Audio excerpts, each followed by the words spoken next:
Hey friends, welcome back to another episode of Making Sense of Your Markets. It's the last day of February, February 28th, 2025. I don't know if you're paying attention. I sure have been because it's my job. But week over week, this is the fifth straight week in a row that we've seen mortgage rates drop. And this is great news. Now, it's not these big drops that we're all hoping for. These are slow and steady, but slow and steady is healthy when it comes to mortgage rates. So that's good news. We'll keep you posted on the continued movement. That's why I'm making these videos every single week. So where are 30-year fixed rates? This is a range, not a rate quote. You can also go to Mortgage News Daily. It's a national website that tracks mortgage rates, top 300 lenders in America, the rates that they're publishing. 30-year fixed rates this week, 6.625 to 6.75. That's depending on obviously credit score and down payment and loan to value and discount points paid. But it's kind of the range that we're seeing in our office this week, which is really, really great. So you know this if you've been watching these videos. I try to do this every single week. I try to give you an update on mortgage rates, some type of a financial tip. And then Jenny and I, my wife and I, we're kind of on the hunt to identify the best brunch spot in the Pacific Northwest. A lot of my clients are new to the area. And so this is helpful. Nothing's better than a Saturday or a Sunday brunch. And so last week, we took your advice. We went to a cool little place in the Mill Creek Town Center called Azul. It's a Mexican restaurant, which is really great, but they offer brunches on the weekend. Highly recommend. They have great coffee. I asked the server, she says, I don't know, some kind of Mexican coffee. It was really, really good. And how cool is it to get chips and salsa with your brunch?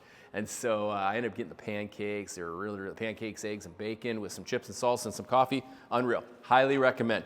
So keep the messages coming. The text messages coming with your recommendations, and we will go out and we will survey these places for you guys.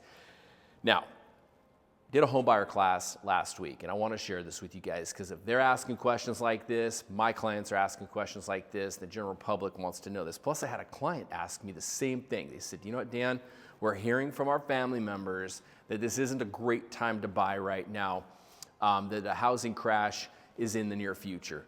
That an economic crash is in the near future because of what the new president is doing with the tariffs and with all these other things that they're getting caught up on. And I said, well, I completely understand how you might feel that way, and same thing with your family. But in order to really understand that and have the peace of mind knowing how to move forward, number one, working with a professional like myself who's been in the industry for 3 different recessions, so 19 years now. I'm knocking on the door of 50, you guys, so I do have a lot of real estate, and I do have a lot of money in the stock market. I'm not willing to start over in my 50s financially, and so I'm in tune with a lot of this stuff, with the different financial planners that I know and I trust, and economists that I know and I trust. And I can tell you, none of the conversations I'm having with any of them around my money or my real estate has to do with a crash coming.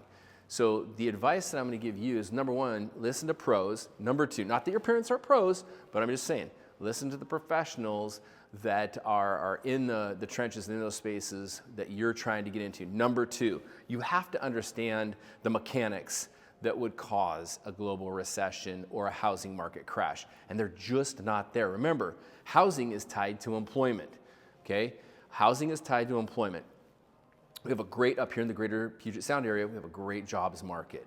And so same thing with the stock market. You have to understand the metrics that are involved with causing that to crash. So if you have any questions on any of this, let me know. I'm happy to help. Now, this is what I heard this last week in an article. The White House wants lower rates, but not a recession. So this is something that I'm going to continue to update you on as there's further developments with the tariffs and as there's further developments with some of the things that are going on right now. But fear is a horrible place to operate out of. I am not fearful right now. I think this is a great economy. I think this is a great market. This month, February, my team and I had the best February that we've had since 2015. Now you got to pull out 2020 and 2021, but there's a lot of activity, a lot of homebuyer activity, a lot of sellers that have a lot of equity making moves. So a lot of consumer confidence right now in the economy and in the markets. So fear. Don't live in that space. It's not healthy and it's not fun to wake up every morning worried. Instead, connect with professionals that you trust, and I hope that I'm one of those, all right? Hey, have a great weekend. We'll see you on the other side next week in March. Bye for now.